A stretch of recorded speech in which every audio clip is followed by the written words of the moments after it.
Aujourd'hui, on va parler de mon décor de vidéo. Merde.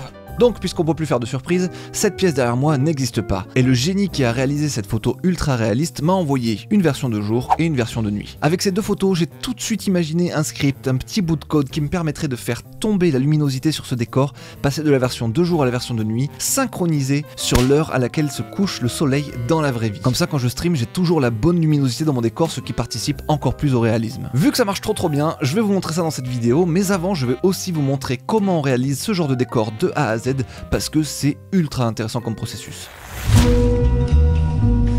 Tout commence par la création d'un mood board pour rassembler toutes mes inspirations, toutes les choses que j'aime et celles que j'aime un peu moins. C'est important de le mettre aussi. Avoir un mood board complet, selon Anthony, c'est 70% du travail de fait. Plus vous bosserez vos références et inspirations, plus l'artiste saura dans quelle direction aller et surtout dans quelle direction ne pas aller. Si vous voulez le meilleur décor possible, donnez à votre artiste les meilleures conditions possibles pour le réaliser. Si vous ne faites pas ce travail préalable, le résultat final en pâtira 100% du temps. Pour faire un mood board, vous pouvez utiliser un outil comme Milanote, qui est un outil pour organiser vos projets créatifs, et ça tombe bien car c'est le sponsor de cette vidéo. Milanote permet de collecter des notes, des images, des vidéos, des tâches à faire, et tout ça dans le même espace. Créer un nouveau projet est ultra simple avec les plus de 100 templates de projets qu'ils mettent à disposition. Mais si vous avez une idée très claire de ce que vous voulez faire, vous pouvez faire comme moi et partir d'une page blanche. Voici donc le mood board que j'ai créé pour ce projet. Comme je partais d'un projet existant, j'ai rappelé l'existant. Car oui, je précise, j'avais déjà travaillé avec ce mec il y a 2 ans qui m'avait fait cette première mouture du décor qui existait que en thème de nuit. Et en plus, j'avais envie de faire plein de changements dans ce décor, donc je lui ai recommandé le décor de jour ainsi que tout plein de changements que je vais bien sûr vous montrer dans la suite de cette vidéo. J'ai commencé à broder par-dessus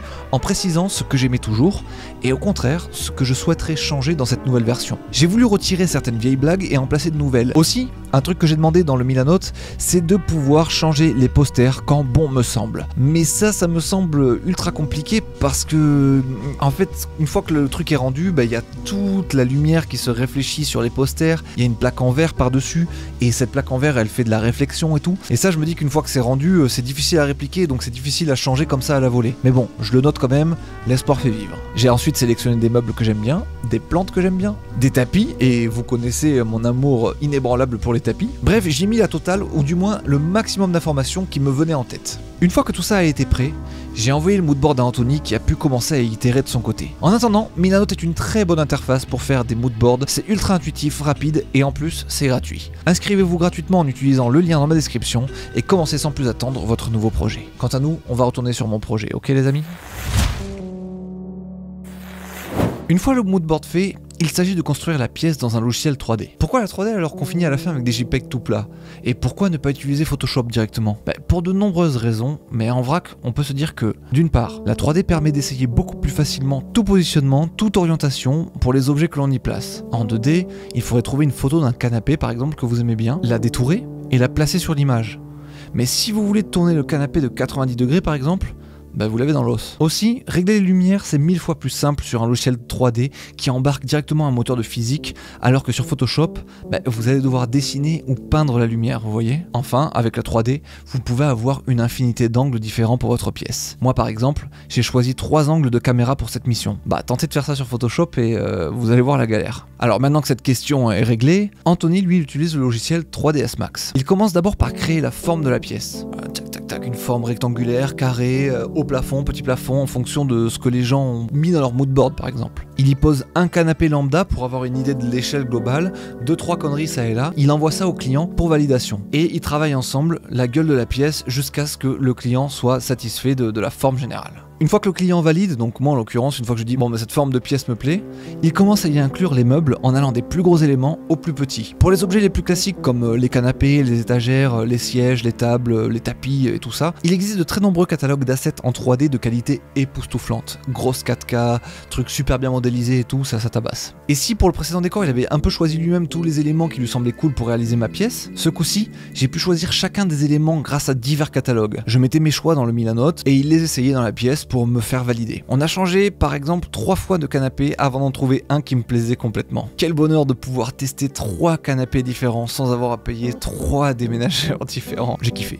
Donc pour les objets communs, on prend ceux des catalogues. Pour ce qui est des éléments de décoration un peu plus personnels, l'artiste peut se débrouiller avec des modèles gratuits que l'on peut trouver sur internet, ou bien les créer lui-même quand vraiment on trouve rien. Par exemple, la table basse de malade là que j'ai, c'est lui qui l'a créée en fonction de photos que je lui ai montrées, que j'avais trouvées chez des designers trop stylés. Je lui ai dit j'aime bien cette table, il m'a dit ok je la trouve pas, vas-y je vais te la modéliser. Ça c'est genre pepito mi corazón quoi, ça tabasse. Par contre dans les éléments par exemple que j'avais à disposition, ce que je voulais à tout prix voir dans le décor, il y a cette statue en 3D que j'avais eu l'occasion de faire pour ma chaîne YouTube, mais sur lequel j'avais fait une vidéo complète pour expliquer le process. En fait c'est trop marrant de vous faire un scan 3D de vous-même, vous rentrez dans une sorte de cage où il y a 74 appareils photo je crois, qui vous prend dans tous les angles différents en même temps, et après avec un logiciel 3D, ça reconstitue une figurine 3D de vous, c'est assez stylé. Bref, j'ai envoyé cette figurine à Anthony et il l'a replacée sur mon étagère pour mon plus grand plaisir mégalomane. Oui, le mec a une immense figurine de lui dans son salon virtuel. Y'a quoi ? Un autre exemple de pièce custom que je voulais à tout prix dans mon décor et que Anthony a rajouté à partir d'un truc que je lui ai envoyé, c'est le vaisseau de Space Cowboy Bebop que j'aime trop, c'est le vaisseau de Spike. Voilà, je voulais absolument une référence à Space Cowboy Bebop dans mon décor puisque c'est de là-dedans que j'ai entendu pour la première fois du saxo avec de la reverb et que ça m'a tellement inspiré que j'en ai fait 2 vidéos sur le sujet. Donc il fallait que j'ai une petite référence subtile à ça dans mon décor. Et c'est ce vaisseau. Ce vaisseau, j'ai trouvé un modèle en 3D gratuit sur le net qu'il a pu plus ou moins utiliser, mais en fait il l'a pas utilisé tel quel. Il a fabriqué de lui-même un socle pour tenir le vaisseau 3D. Il a trouvé cet exemple de socle sur Amazon et il s'est dit vas-y, vu que le socle est cool, je vais le reconstruire moi-même pour que son vaisseau soit posé sur un truc méga badass. Franchement, si c'est pas du service qualité ultra premium de l'espace, ce truc je sais pas ce que c'est. Mec, t'as assuré de ouf.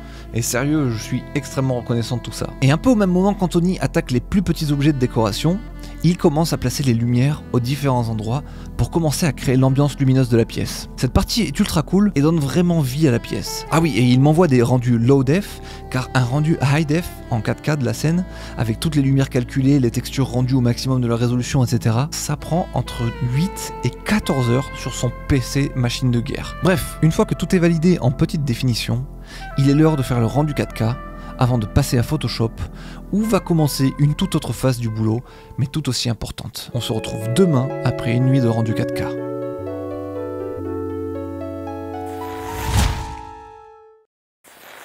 Salut, bien dormi ? C'est l'heure du moment que tout artiste 3D redoute, découvrir si le rendu s'est passé sans accroche ou si la machine a craché dans la nuit. Si c'est le cas, faut relancer et prier pendant 8 heures pendant lesquelles votre machine va être inaccessible, que votre rendu se passe bien ce coup-ci. Por favor, Maria. Et pour nous, qu'en fut-il ? Ça s'est bien passé. On va pouvoir commencer à taffer sur Photoshop. Sur Photoshop en gros, il va être question de cleaner l'image, car parfois pendant les rendus, il y a des petits artefacts indésirables qui se produisent ça et là. Il va être question de corriger certaines couleurs, mais aussi il va être question de réaliser mes fantasmes les plus fous. Vous vous souvenez quand plus tôt je vous disais que j'aimerais bien pouvoir changer les posters dans le fond de mon décor ? Eh bien ce n'est pas tombé dans l'oreille d'un sourd, et Anthony m'a rendu le Photoshop complètement customisable. Je peux donc changer les images tout en gardant l'effet de lumière sur la vitre, l'impact de la lumière générale sur mon image. C'est fou, je suis trop content. Mis à part cette dinguerie, aussi il a rendu le Photoshop tellement customisable que je peux changer la couleur d'absolument n'importe quel élément ou source lumineuse. Petit bonus, il m'a même donné la possibilité de changer la vue depuis la fenêtre. Non mais quel beau gosse! Ah et aussi, il a rajouté toute une partie post-prod qui va consister à... je sais pas très bien d'ailleurs à quoi ça va consister. Je vois la différence quand j'active et désactive le dossier de calque, mais je ne saurais pas vraiment expliquer ce qui a été fait, donc on va l'appeler. Ça vous donnera l'occasion de voir à quel point il est précis et passionné, et à quel point il est cool. Donc c'est parti. Yo Anthony, ça fait plaisir de t'avoir. C'est quoi cette magie là dans Post Effect ? Parce que quand je le toggle ou que je le détoggle, je vois ce qui se passe, mais je suis infoutu de capter ce que font tous ces trucs. Alors, je t'explique. En gros, une fois que j'ai terminé ma composition, on arrive à l'image que tu as actuellement, en soi qui est déjà exploitable. Le post-effect, c'est vraiment du bonus, du surplus. En gros, ce calque-là va me servir à contraster ce qui est au premier plan. Ensuite, ce que je vais faire, c'est grossièrement ce qui va se passer dans le dossier post-effect, c'est que je vais contraster ce qui est au premier plan et je vais un petit peu désaturer ce qui est en arrière-plan. En fait, ça va donner davantage un effet de profondeur. Sinon, ça fait vite assez plat. Donc là, la courbe, là, c'est pour contraster. Au-dessus, tu as la même chose avec un masque qui est identique, c'est la vibrance. Et attends, et ça, c'est quoi ça, du coup, ce dessin-là ? Ça, c'est un calque de... Alors, je vais l'appeler ombre-lumière, on va dire ça comme ça. Ouais. En gros, je vais peindre les parties qui sont sombres. Par exemple, au niveau du tapis, Si tu regardes sous le canapé. Si je mets en normal, voilà, on voit ce qui se passe, ok. Voilà, tout ce qui est peint en sombre, c'est les ombres qui sont accentuées. Tout ce qui est peint en blanc, c'est les zones qui vont être éclairées. C'est comme si je faisais un petit peu de lumière. Mais ça c'est vraiment toi qui viens de peindre en fait. Là, c'est toi qui peins de l'ombre. Donc, putain, il faut un œil, il faut de l'œil quand même pour faire ça, tu vois. En gros, dis-toi que là, tu vois les parties qui sont éclairées et les parties qui sont plus sombres. Eh ben, tu peux accentuer ces parties-là. Ouais. Pour ça, tu dis, par exemple, tu vois, en haut à gauche, là où il y a ta plante, tu as ta poutre qui met un petit peu d'ombre. Et ben là, je me suis dit, par exemple, ça me manquait un petit peu d'accentuation. C'était un peu, tu vois, on sentait moins la lumière qui impactait. Donc, je suis venu peindre un petit peu en noir. Mais à quel moment, toi, tu t'arrêtes? À quel moment tu penses à ajouter tous ces trucs? Et comment tu vois les... Mais toi, tu vois en lumière, en fait. Tes yeux, ils sont programmés pour capter comment la lumière fonctionne, en fait, si je comprends bien. On essaye. On essaye. Bon, en tout cas, merci beaucoup Anthony pour tout ça, c'était trop cool. Là, je vais montrer aux abonnés comment on fait la transition entre le jour et la nuit, avec un petit peu de code et tout, ça va être très très chouette. Voilà, un énorme merci et je te dis à très bientôt. Jour-nuit, jour-nuit, jour-nuit. Vous voyez, le script c'est très simple, c'est qu'une petite page HTML comme ça, avec l'image de rendu dans un format 16/9. On va avoir les deux images l'une au-dessus de l'autre, donc l'image de jour qui est par-dessus l'image de nuit. Et en gros, ce qu'on va faire, c'est tout simplement faire descendre l'opacité de l'image de jour petit à petit, jusqu'à ce que l'opacité arrive à 0, donc on ne voit que l'image de nuit. En fait, voilà, on fait un blend entre les deux images comme ça, et c'est ça qui crée notre effet. Et cette valeur ici, là, qui va de 0 à 1, on va la calculer en fonction de l'heure à laquelle se couche le soleil. On va récupérer du coup cette information de l'heure à laquelle se couche le soleil via un call API, ça va nous donner l'heure exacte.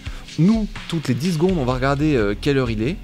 On va comparer avec cette heure de coucher de soleil, et quand on arrive genre à 1 heure avant le coucher de soleil, eh bien on commence à faire petit à petit décroître cette valeur ici. Imaginons que le soleil se couche à 19h, et imaginons que là il est 18h, eh bien à 18h10, on va avoir 0.9, à 18h20, 0.8, 18h30, 0.5, 18h50, 0.2, et enfin 19h, boum, la nuit est complètement là. Donc ça c'est pour la logique. Et donc après pour l'écriture de ce machin, bah, là on a le HTML avec les deux images l'une au-dessus de l'autre. On va avoir la fonctionnalité qui va permettre de comparer l'heure de maintenant avec l'heure du sunset. Si on est avant le sunset, c'est 1, si on est après le sunset, c'est 0. Et sinon, on fait un pourcentage un petit peu de la valeur qu'on doit avoir pour l'opacité. Et on appelle ce truc toutes les 10 secondes. Voilà, c'est à peu près ça. Et là-haut, il y a un call API sur cette adresse, la API sunrisesunset.org. Il faut lui passer la latitude et la longitude. Donc moi, je lui ai passé celle de Paris. Et puis voilà. Voilà l'intégralité du script. Il ne reste alors qu'à uploader cette page sur internet, sur un site, une URL donnée, donc j'ai utilisé Vercel pour ce faire. Et ensuite, dans OBS, vous passez votre background, vous lui passez l'URL sur laquelle est votre petit site, là, votre petit script. Vous dites OK, et c'est bon. Là, l'image qui est derrière moi, c'est ni plus ni moins que ce petit site en temps réel. Et donc quand on va arriver vers 18h, bah, ça va commencer à décroître un petit peu. Enfin là en ce moment, à l'heure où sort la vidéo, le sunset est à 21h40, donc ça sera autour de 20h que ça commence à décroître. Merci à Milanote d'avoir sponsorisé cette vidéo, n'hésitez pas à vous inscrire sur le site si vous voulez faire des moodboards. Et n'hésitez pas à contacter Anthony, le lien est dans la description, vous pourrez faire des projets avec lui, vous pourrez faire votre décor avec lui si ça vous intéresse. Et aussi bon courage à tous ceux que cette vidéo aurait donné envie d'apprendre à faire des décors 3D soi-même. Bon courage à vous, amusez-vous bien, c'était Benjamin Code, ciao.